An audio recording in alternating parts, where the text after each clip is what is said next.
पहला प्रश्न है, सामान्यतः मानक संदर्भित परीक्षण में किसके बीच तुलना होती है? किसके बीच होती है? ऑप्शन सी, व्यक्ति के बीच। दूसरा प्रश्न है, 0.20 से कम की कठिनाई मूल्य का मूल रूप से अर्थ है। क्या अर्थ है? ऑप्शन बी, आइटम कठिन है। ओके। तीसरा प्रश्न है, 0.4 से अधिक की विभेदन क्षमता का मूल रूप से अर्थ है। ऑप्शन ए हो जाएगा इसका, आइटम स्वीकार्य है। ओके, क्या हो जाएगा? आइटम स्वीकार्य है। फोर्थ प्रश्न है, शैक्षिक उद्देश्यों का वर्गीकरण निम्न वर्ष में प्रस्तुत किया गया था। कब किया गया था? 1956। Option C, right answer. पांचवा प्रश्न है, निम्नलिखित में से किस प्रश्न में अंकन की वस्तुनिष्ठता अधिक होती है? तो राइट आंसर हो जाएगा ऑप्शन बी, बहुविकल्पीय प्रश्न। छठा प्रश्न है, सामान्यतः एक निश्चित मानदंड पर भविष्यवाणी के लिए किए गए परीक्षण को कहा जाता है। राइट आंसर हो जाएगा योग्यता परीक्षण। सातवां प्रश्न है, अन्य छात्रों के साथ छात्रों के प्रदर्शन की तुलना करने के लिए जो परीक्षण किया जाता है उसे कहा जाता है। राइट आंसर हो जाएगा मानक संदर्भित परीक्षण। Option C, correct answer. आठवां प्रश्न है, संज्ञानात्मक क्षेत्र के उद्देश्य का वर्गीकरण किसने प्रस्तुत किया? ऑप्शन हो जाएगा Benjamin S Bloom, D is right answer. नवा प्रश्न है, कौन सा परीक्षण भविष्य की योग्यता का मापन कर सकता है? राइट आंसर हो जाएगा अभिक्षमता परीक्षण। अभिक्षमता परीक्षण राइट आंसर हो जाएगा। एंड नेक्स्ट प्रश्न है, 10वां प्रश्न है, निम्नलिखित में से किसमें सीखने की स्थायी कठिनाइयों की जांच की जाती है? राइट आंसर हो जाएगा ऑप्शन सी, नैदानिक मूल्यांकन। ओके, नैदानिक मूल्यांकन करेक्ट आंसर हो जाएगा। नेक्स्ट प्रश्न है, किसी व्यक्ति की क्षमताओं को मापित करने के लिए किस प्रक्रिया का उपयोग किया जाता है? राइट आंसर हो जाएगा अधिकतम प्रदर्शन परीक्षण। Okay, option C, correct answer. 12वां प्रश्न है, निम्नलिखित में से किस प्रकार के प्रश्नों का मूल्यांकन करते समय वस्तुनिष्ठता बनाए रखना कठिन है? राइट आंसर हो जाएगा निबंधात्मक प्रश्न। Option A is right answer. 13वां प्रश्न है, किस परीक्षण में छात्र के प्रदर्शन की तुलना स्पष्ट रूप से परिभाषित अधिगम कार्यों से की जाती है? इसका ऑप्शन ए राइट आंसर हो जाएगा निकट संदर्भित परीक्षण। ओके। 14वां प्रश्न है, छात्रों में रटने की प्रवृत्ति को रोकने हेतु कैसे प्रश्न नहीं पूछने चाहिए? कैसे नहीं पूछने चाहिए? वस्तुनिष्ठ प्रश्न। 15वां प्रश्न है, छात्र के प्रदर्शन को इंगित करने वाला एक मात्रक है। इसका जो राइट आंसर हो जाएगा ऑप्शन सी हो जाएगा ग्रेड। ठीक। नेक्स्ट प्रश्न है, सामग्री के अर्थ को समझना मूल रूप से है। क्या है? ज्ञान। ज्ञान करेक्ट आंसर हो जाएगा। नेक्स्ट प्रश्न है, नए परिस्थिति में पहले से सीखी गई सामग्री का उपयोग करना है। यह है अनुप्रयोग। Option A right answer. 18वां प्रश्न है, एक नया विचार बनाने के लिए कई विचारों को एक साथ रखना कहलाता है। क्या कहलाता है? संश्लेषण। Option D is right answer. Next प्रश्न है, डाटा को दो बराबर भागों में विभाजित करने वाला मान कहलाता है। क्या कहलाता है? माध्यिका। Option A is right answer. 20वां प्रश्न है, परीक्षण वही मापता है जिसके लिए उसे बनाया गया है। परीक्षण के इस गुण को कहा जाता है। क्या कहा जाता है? वैधता। Option D is right answer. 21वां प्रश्न है, मूल रूप से उद्देश्यों का पहला प्रारूप होना चाहिए। क्या होना चाहिए? आकलित होना चाहिए। Option D is right answer. 22वां प्रश्न है, अनुदेशनात्मक उद्देश्यों में सम्मिलित है। क्या सम्मिलित है? सीखने की गतिविधियां। सीखने की गतिविधियां राइट आंसर हो जाएगा ऑप्शन ए। 23वां प्रश्न है, संख्यात्मक मान प्राप्त करने की प्रक्रिया को कहा जाता है। इसका जो राइट आंसर हो जाएगा मापन कहा जाता है। क्या कहा जाता है? मापन कहा जाता है। एंड नेक्स्ट प्रश्न है, 24वां प्रश्न है, सूचना प्राप्त करने की एक औपचारिक और व्यवस्थित प्रक्रिया को मूल रूप से कहा जाता है। क्या कहा जाता है? परीक्षण कहा जाता है। ठीक है। ओके। अनुदेशन के अंत में उपलब्धि का आकलन करना है, आकलन करना है। राइट आंसर हो जाएगा ऑप्शन ए, योगात्मक मूल्यांकन। ओके। नेक्स्ट प्रश्न है, संज्ञानात्मक क्षेत्र में मुख्य फोकस है किस चीज़ का है? तो ये है आपका बौद्धिक कौशल का, ठीक है, बौद्धिक कौशल का आपका राइट आंसर हो जाएगा। एंड नेक्स्ट प्रश्न है 27वां, निम्नलिखित में से कौन सा क्षेत्र शारीरिक और क्रियात्मक कौशल से संबंधित है? राइट आंसर हो जाएगा इसका क्रियात्मक क्षेत्र, क्रियात्मक क्षेत्र करेक्ट आंसर हो जाएगा। एंड नेक्स्ट प्रश्न है, आधुनिक बुद्धि परीक्षणों के प्रतिपादक कौन थे? कौन है? अल्फ्रेड बिने, अल्फ्रेड बिने is right answer. And next प्रश्न है, आईक्यू निर्धारित करने का सूत्र किसने प्रस्तुत किया? किसने किया है? Stern, option A is right answer. 30वां प्रश्न है, समान शारीरिक और मानसिक आयु वाले छात्र की बुद्धिलब्धि क्या होगी? क्या होगी बुद्धिलब्धि? 100, 100 इज राइट आंसर। 31वां प्रश्न है, दृष्टिकोण, मूल्य और रुचियां किस क्षेत्र द्वारा परिलक्षित होती हैं? राइट आंसर हो जाएगा भावात्मक क्षेत्र। ओके। 32वां प्रश्न है, निबंध प्रकार के प्रश्नों का मुख्य लाभ क्या है? राइट आंसर हो जाएगा इसका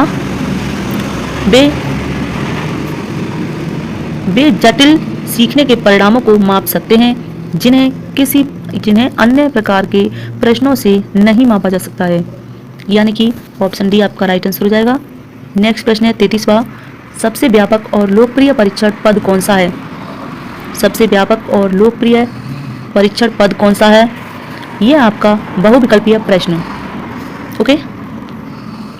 नेक्स्ट प्रश्न है, आपूर्ति प्रकार परीक्षण आइटम कौन सा है? कौन सा होगा? राइट आंसर हो जाएगा पूर्णता प्रश्न, पूर्णता प्रश्न यानी कि option B is right answer. Next प्रश्न है, वैकल्पिक प्रतिक्रिया पद कौन से हैं? कौन से हैं? तो ये सभी हैं, ठीक है, उपयुक्त is right answer. Okay. Next है, जिन प्रश्नों के लिए छात्र को कई पैराग्राफ तक एक लंबी लिखित प्रतिक्रिया की संरचना करने की आवश्यकता होती है उन्हें कहा जाता है, क्या कहा जाता है? निबंध कहा जाता है, ठीक है, option A is right answer. Next प्रश्न है, मानकीकृत परीक्षणों की प्रकृति है कैसी है? अपरिवर्तनीय, अपरिवर्तनीय यानी कि option D is right answer. 38वां प्रश्न है, यदि कोई परीक्षण जब भी प्रशासित किया जाती है तो उसके माप में सुसंगतता होती है तो ऐसे परीक्षण को कहा जाता है, क्या कहा जाता है? एक विश्वसनीय परीक्षण कहा जाता है, ठीक है। नेक्स्ट प्रश्न है 39वां प्रश्न है, 39वां प्रश्न है, एक परीक्षण के समानता को मापने के लिए अर्थ यानी कि अर्ध विच्छेद विधि का उपयोग किया जाता है। राइट आंसर आपका समानता हो जाएगा, option B right answer. Next प्रश्न है, निम्नलिखित में से कौन मापन की त्रुटि नहीं है? तो ये विश्वसनीय त्रुटि नहीं है, ऑप्शन डी राइट आंसर। 41वां प्रश्न है, जिस परीक्षण की विश्वसनीयता जितनी अधिक होती है उसकी वैधता होगी, क्या होगी? अधिकतम होगी। Okay, option A is right answer. Next प्रश्न है, निर्माणात्मक मूल्यांकन का उद्देश्य है, क्या उद्देश्य है? तो देखिए ये है पहला ऑप्शन ए, प्रगति पर गौर करना एवं उपचारात्मक अनुदेशन की योजना, यह आपका option A is right answer हो जाएगा। एंड नेक्स्ट प्रश्न है, संज्ञानात्मक डोमेन का उच्चतम स्तर है, क्या स्तर है? राइट आंसर हो जाएगा मूल्यांकन स्तर है। एंड नेक्स्ट प्रश्न है 44वां, शुद्धता को मापन में कहा जाता है। तो देखिए शुद्धता को मापन में क्या कहा जाता है? तो वैधता भी कहा जाता है, विश्वसनीयता भी कहा जाता है, व्यवहारिकता भी कहा जाता है, तो उपयुक्त सभी राइट आंसर हो जाएगा आपका। एंड नेक्स्ट प्रश्न है, ब्लूम टैक्सोनॉमी में ज्ञान विश्लेषण संश्लेषण का चित्र करते हुए संकेत मिलता है किस चीज का? यानी कि उपयुक्त सभी राइट आंसर संज्ञानात्मक, भावात्मक और साइकोमोटर, यानी कि आपका ऑप्शन डी करेक्ट आंसर। 46वां प्रश्न है, ध्यान भंग करने वाला मूल रूप से वह है जो उच्च उपलब्धि हासिल करने वालों की तुलना में कम उपलब्धि हासिल करने वालों को आकर्षित करता है, यानी कि सी आपका राइट आंसर हो जाएगा। 47वां प्रश्न है, अधिकतम और न्यूनतम मूल्यों के बीच के अंतर को कहा जाता है, क्या कहा जाता है? तो इसका जो राइट आंसर होगा प्रसार कहा जाता है, प्रसार, ठीक है। 48वां प्रश्न है, कक्षा परीक्षण का मुख्य उद्देश्य क्या है? तो ये छात्रों की योग्यता की तुलना है, छात्रों की योग्यता की तुलना है। नेक्स्ट प्रश्न है, नैदानिक मूल्यांकन हमेशा किया जाता है, तो ये शिक्षण के बाद किया जाता है। ओके, याद रखना, शिक्षण के बाद किया जाता है। 50वां प्रश्न है, निम्नलिखित में से किसमें हम अनुरूपण को शिक्षण तकनीक के रूप में उपयोग करते हैं? तो ये है प्रदर्शन परीक्षण। प्रदर्शन परीक्षण राइट आंसर हो जाएगा। एंड नेक्स्ट प्रश्न है, सही गलत प्रश्नों का सबसे महत्वपूर्ण लाभ क्या है? तो यानी कि निर्माण में आसानी, आपका राइट आंसर हो जाएगा ऑप्शन ए। 52वां प्रश्न है, मापन की मानक त्रुटि मूल रूप से माप है। इसका राइट आंसर हो जाएगा केंद्रीय प्रवृत्ति। ठीक है, मापन की मानक त्रुटि मूल रूप से माप है, तो इसका राइट आंसर यही हो जाएगा केंद्रीय प्रवृत्ति। ठीक है, नेक्स्ट प्रश्न है, 53वां प्रश्न है, बहुविकल्पीय प्रश्नों का निर्माण करते समय यह आवश्यक है कि विकल्प में संकेत शब्द का, यानी कि विकल्प में संकेत शब्द को दोहराएं। क्या हो जाएगा? 53वां प्रश्न है, बहुविकल्पीय प्रश्नों का निर्माण करते समय यह आवश्यक है कि, ऑप्शन बी आपका राइट आंसर हो जाएगा, विकल्प में संकेत शब्द को दोहराएं। ओके, 54वां प्रश्न है, भावात्मक क्षेत्र से संबंधित मुख्य उद्देश्य हैं, क्या है? छात्र ईमानदारी को महत्व देता है, छात्र ईमानदारी को महत्व देता है। और 55वां प्रश्न हो जाएगा, किसी विषय की संगठनात्मक संरचना को जानने के लिए विषय सामग्री को कुछ भागों में विभक्त करने के रूप में किसे जाना जाता है? तो राइट आंसर होगा ऑप्शन बी, विश्लेषण is correct answer. And next प्रश्न है, मानक संदर्भित मूल्यांकन बल देता है, किस चीज पर बल देता है? तो ये बल देता है अ और यानी कि बी, दोनों। ठीक है, ये हमारा प्रश्न था 55 प्रश्न था, फिर 56 के बाद सीधे 59 आ गया, 60, 61, 62, 63, 64। चलिए कोई नहीं, इसमें से जो प्रश्न 3 प्रश्न इसमें से रह गए हैं, तो ये प्रश्न है आपका, मानक संदर्भित मूल्यांकन बल देता है, ए और बी राइट आंसर हो जाएगा। ओके, वो नेक्स्ट वीडियो में हम लगा देंगे, 3 प्रश्न इसके रह गए हैं। और लघु उत्तरीय प्रश्नों से छात्र की क्षमता का आकलन किया जा सकता है, राइट आंसर होगा प्राप्त जानकारी का विश्लेषण, प्राप्त जानकारी का विश्लेषण करेक्ट आंसर हो जाएगा। नेक्स्ट प्रश्न है, व्यवहार के मापन के लिए किस उपकरण का उपयोग किया जाता है? तो ये टेस्ट है, option D is right answer. 62वां प्रश्न है, निम्नलिखित में से सही अनुक्रम है? तो देखिए, पहले आएगा परीक्षण, फिर मापन, फिर आकलन, अंत में जो होता है वो मूल्यांकन होता है। ठीक है, ये बात आप लोग याद रख लेना, मूल्यांकन नहीं इसमें है, ना ही इसमें है, ना ही इसमें है। राइट आंसर हो जाएगा आपका ये ऑप्शन ए। ठीक, ठीक है ना। और एक वर्ग अंतराल में अंकों की संख्या है, राइट आंसर होगा आवृत्तियाँ, आवृत्तियाँ करेक्ट आंसर हो जाएगा। एंड एमसीक्यू में गलत विकल्प होते हैं, विचलित करने वाले, जी हाँ, ये प्रश्न बहुत ही अच्छा दिया हुआ है, विचलित करने वाले जरूर होते हैं। ठीक है, एंड नेक्स्ट प्रश्न है, यदि किसी छात्र की शारीरिक आयु 10 वर्ष और मानसिक आयु 12 वर्ष है तो उसका आईक्यू होगा, आईक्यू क्या होगा उसका? तो इसका जो राइट आंसर होगा 120 आपका राइट आंसर हो जाएगा। ओके, और नेक्स्ट प्रश्न है, निम्नलिखित में से कौन सा परीक्षण उद्देश्यों के आधार पर परीक्षण का प्रकार नहीं है? कौन सा प्रकार नहीं है? ऑप्शन सी, निबंध प्रकार परीक्षण नहीं है। ठीक है, 66 प्रश्न हो चुके हैं और 67वां प्रश्न है, निम्नलिखित में से कौन वैधता का प्रकार नहीं है? तो ये होयट वैधता नहीं है, रूप वैधता है, विषयगत वैधता है, अन्वय वैधता है, लेकिन होयट नहीं है। एंड नेक्स्ट प्रश्न है, चर्चा विधि किस प्रकार के साक्षात्कार विधि में सम्मिलित है? तो ये है पैनल साक्षात्कार। ठीक है, option C is correct answer. 69वां प्रश्न है, जब साक्षात्कारकर्ता केवल एक होता है तो साक्षात्कार कहलाता है, ये कहलाता है व्यक्तिगत। ओके, एंड 17वां प्रश्न है, मापन मूल रूप से है, क्या है? यह है संख्यात्मक मूल्य, option A is right answer. 71वां प्रश्न है, किसी पेपर में छात्र का अंक है, छात्र का अंक जो होता है वो मापन होता है। ठीक है, मापन राइट आंसर हो जाएगा। एंड नेक्स्ट प्रश्न है अभिव्यक्ति मापन के लिए किस पैमाने का उपयोग किया जाता है? तो ये लिकर्ट स्केल होता है, लिकर्ट स्केल, ठीक है, लिकर्ट स्केल। एंड नेक्स्ट प्रश्न है मूल्यांकन का अर्थ होता है, मूल्यांकन का अर्थ होता है तो परिणाम या प्रगति की जांच करना होता है, option A is right answer. Next प्रश्न है हमारे विद्यालयों में इस्तेमाल किए जाने वाले अधिकांश परीक्षण हैं, किस चीज के परीक्षण हैं? तो ये उपलब्धि के परीक्षण हैं, ठीक है। चौथा प्रश्न हो चुके हैं। 75वां प्रश्न है छात्र की क्षमता का विश्लेषण करने के लिए मूल्यांकन किया जाता है, तो ये पूर्णतः प्रकार के प्रश्नों से, पूर्णतः प्रकार के प्रश्नों से किया जाता है।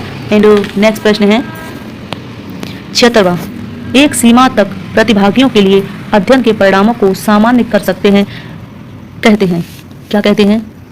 वाह वैधता, ठीक है, option B is right answer. 77वां प्रश्न है परीक्षण का गुण और उच्च उपलब्धि और निम्न उपलब्धि में छात्रों को विभेद करता है, तो भैया इसका राइट आंसर हो जाएगा आपका भिन्नता, भिन्नता is correct answer. And next प्रश्न है यदि किसी परीक्षण की अंकन प्रक्रिया किसी अन्य कारक द्वारा प्रभावित नहीं होती है, तो परीक्षण की गुणवत्ता को मूल रूप से कहा जाता है वस्तुनिष्ठता या भिन्नता। तो देखिए इसका जो राइट आंसर हो जाएगा ये भिन्नता कहा जाता है, ठीक है, ये नहीं कहा जाता है, भिन्नता आपका राइट आंसर हो जाएगा। 79 प्रश्न है शैक्षिक परीक्षण की प्रक्रिया में प्रयुक्त सबसे व्यापक शब्द जो मूल रूप से निम्न में से यानी कि निम्न के रूप में जाना जाता है, आपका राइट आंसर हो जाएगा मूल्यांकन, ठीक है, मूल्यांकन करेक्ट आंसर हो जाएगा। ये हमारा जो 78वां प्रश्न है ना, इसका जो आंसर होगा वह वस्तुनिष्ठता ही होगा, ठीक है, वस्तुनिष्ठता होगा, और इसका जो होगा वो भिन्नता होगा। ये जो है यानी कि परीक्षण का गुण जो उच्च उपलब्धि और निम्न उपलब्धि में छात्रों को विभेद करता है, यानी कि ये होगा आपका भिन्नता, ठीक है, इसका जो है वस्तुनिष्ठता होगा, और ये आपका जो मैंने बता दिया अभी मूल्यांकन। एंड 80वां प्रश्न है परीक्षण के निर्माण में प्रथम पद कौन सा है? प्रथम पद कौन सा है? तो ऑप्शन बी किसी प्रकार के परीक्षण का प्रयोग करना है इसका निर्धारण। 80 प्रश्न कंप्लीट हो चुके हैं। एंड नेक्स्ट प्रश्न है 81वां प्रश्न है एक अभिक्षमता परीक्षण सदैव मापता है, क्या मापता है? प्राप्त क्षमता। एंड नेक्स्ट प्रश्न है 82वां शिक्षा में गुणवत्ता किस परीक्षण के उपयोग द्वारा संभव है? तो मानकीकृत उपलब्धि परीक्षण, option B is right answer. 83वां प्रश्न है उपलब्धि परीक्षण माला का आमतौर पर उपयोग किया जाता है, किस चीज का किया जाता है? डिग्री स्तर पर, ठीक है, ओके। 84वां प्रश्न है मिलान प्रकार के प्रश्नों में कितने कॉलम होते हैं? 2 कॉलम होते हैं, 2 कॉलम होते हैं, ठीक है। 85वां प्रश्न है उच्च और निम्न उपलब्धि वाले छात्रों को किसके द्वारा अलग किया जाता है? तो देखिए उपयुक्त सभी आपका राइट आंसर हो जाएगा, ठीक है, पढ़ लेना बाकी जो ऑप्शन है उन्हें। नेक्स्ट प्रश्न है मापन का प्रथम पद है तो क्या है, यानी कि क्या मापन करना है इसका निर्णय लेते हैं पहले। 87वां प्रश्न है सीखने की प्रक्रिया के मापन के लिए किस प्रकार के मूल्यांकन का उपयोग किया जाता है? तो इसका राइट आंसर हो जाएगा 87 का रचनात्मक मूल्यांकन, इसका राइट आंसर हो जाएगा। एंड नेक्स्ट प्रश्न 88वां मूल्यांकन का मुख्य उद्देश्य किस प्रक्रिया के बारे में निर्णय करना है? तो ये गुणवत्ता है, ठीक है, ऑप्शन सी राइट आंसर, गुणवत्ता इसका करेक्ट आंसर हो जाएगा। नेक्स्ट प्रश्न है 89 मूल्यांकन का उद्देश्य क्या होता है? तो शिक्षा की गुणवत्ता के बारे में निर्णय लेने के लिए होता है, ऑप्शन डी करेक्ट आंसर। एक ये प्रश्न पूछा गया था कि किसका क्षेत्र सबसे सीमित है? सीमित किस चीज़ का क्षेत्र है? तो परीक्षण का सीमित होता है, ठीक है। नेक्स्ट प्रश्न है रचनात्मक मूल्यांकन का उद्देश्य क्या है? तो ये छात्रों की प्रगति की निगरानी है। 92वां प्रश्न है योगात्मक मूल्यांकन के कौन से उपकरण बहुतायत में प्रयुक्त किए जाते हैं? राइट आंसर हो जाएगा परीक्षण। 93वां प्रश्न है बच्चों का मूल्यांकन होना चाहिए तो सतत एवं व्यापक मूल्यांकन द्वारा, ठीक है। 94वां प्रश्न है विद्यार्थी और शिक्षक के बीच एक संवादात्मक प्रक्रिया जो उनके सीखने के वातावरण में बदलाव लाती है वह है, क्या है? दोनों ही है, आकलन भी है मूल्यांकन भी है। 95वां प्रश्न है किस प्रकार के प्रश्न को विश्वसनीयता के साथ चिन्हित करना कठिन है? आपका ऑप्शन बी राइट आंसर। 96वां प्रश्न है प्रक्षेपी तकनीकों का उपयोग मूल रूप से किया जाता है, तो ये है व्यक्तित्व के लिए, option C is right answer. Next प्रश्न है, इसमें भी 96 प्रश्न हैं और अभी एक प्रश्न इसमें, यानी कि 6 प्रश्न इसके कम्युनिटी पर हम लगा देंगे। और वीडियो लाइक शेयर, चैनल को सब्सक्राइब जरूर कर लेना।